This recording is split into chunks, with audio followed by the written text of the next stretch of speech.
Dengan ini saya menyatakan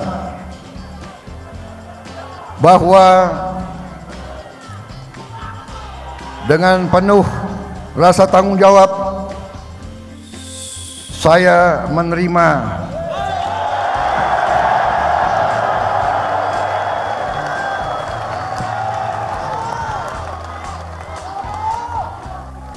permohonan saudara untuk bersedia dicalonkan sebagai calon Presiden Republik Indonesia.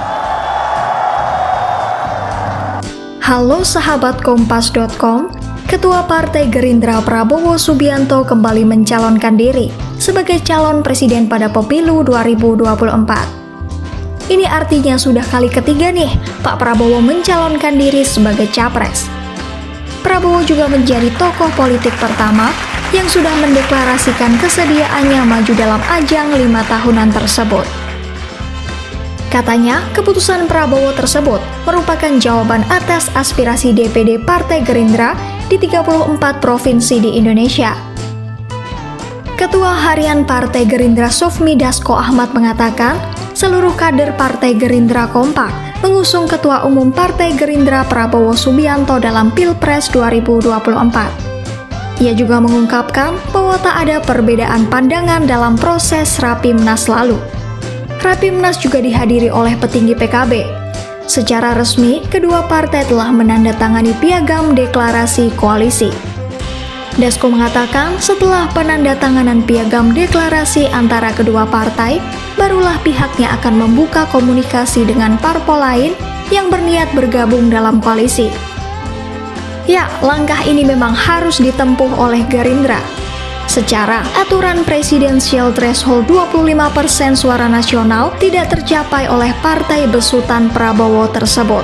Pada pemilu 2019, Gerindra hanya berhasil meraih 12,57%. Selain bermodal permintaan dari kader partainya, Pak Prabowo mengaku dapat restu dari mantan lawan sebelumnya.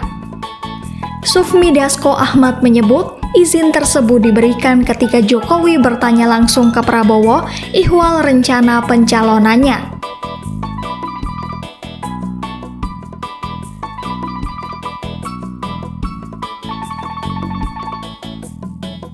Namun perjalanan Prabowo dalam mencalonkan presiden pada 2024 mendatang tidak berjalan mulus begitu saja.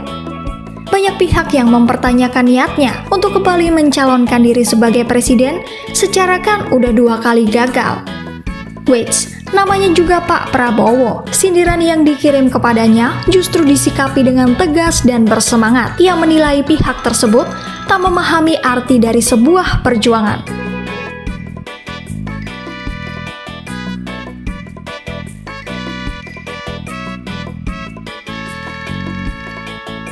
Prabowo juga menjelaskan, kekalahan hanya bisa dimaknai jika pihak tersebut mengakui dan berhenti berupaya. Namun, kegagalan menjadi sebuah tantangan jika seorang kembali bangkit dan berusaha.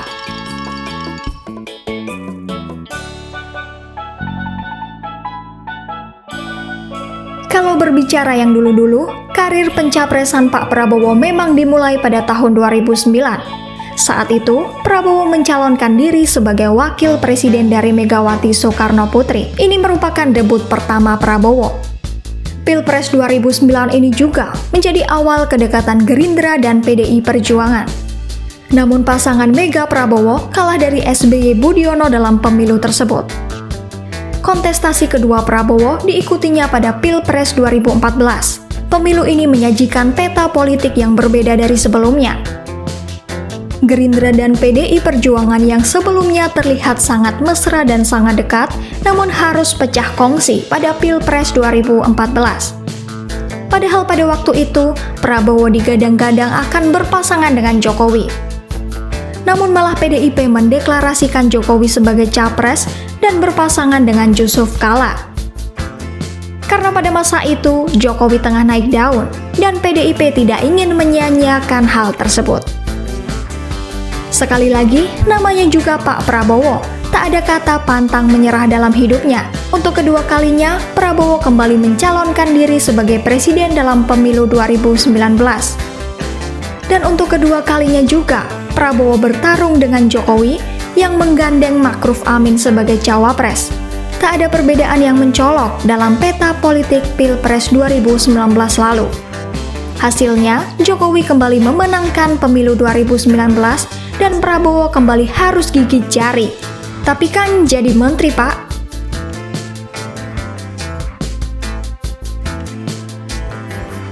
Dukungan kader-kader Gerindra kepada Prabowo untuk maju kembali pada Pilpres 2024 dinilai Direktur Eksekutif Foxfall Center Research and Consulting Pangisyarwi Caniago sebagai sebuah strategi. Elektabilitas Prabowo yang selalu di atas angin dalam beberapa survei diprediksi dapat menyelamatkan suara Partai Gerindra.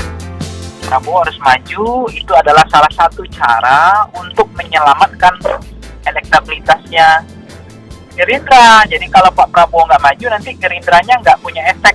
Karena Prabowo efek itu akan bisa menjadi daya magnet elektoral untuk menyuntikkan atau mendongkrak atau menderek elektabilitas Gerindra. Karena kalau Prabowo efeknya maju sebagai calon presiden, maka keberkahan elektoralnya itu akan dirasakan oleh Gerindra sebagaimana sebelumnya Gerindra merasakan kenikmatan elektoral itu ketika Pak Prabowo maju di 2 kali pemilihan presiden 2014 dan 2019. Pangisyarwi menambahkan, sosok yang muncul pada pemilu 2024 nanti dapat lebih bervariasi. Pemilih muda dinilai akan berharap muncul sosok-sosok baru agar tidak muncul kesan 4L. Lo lagi, lo lagi.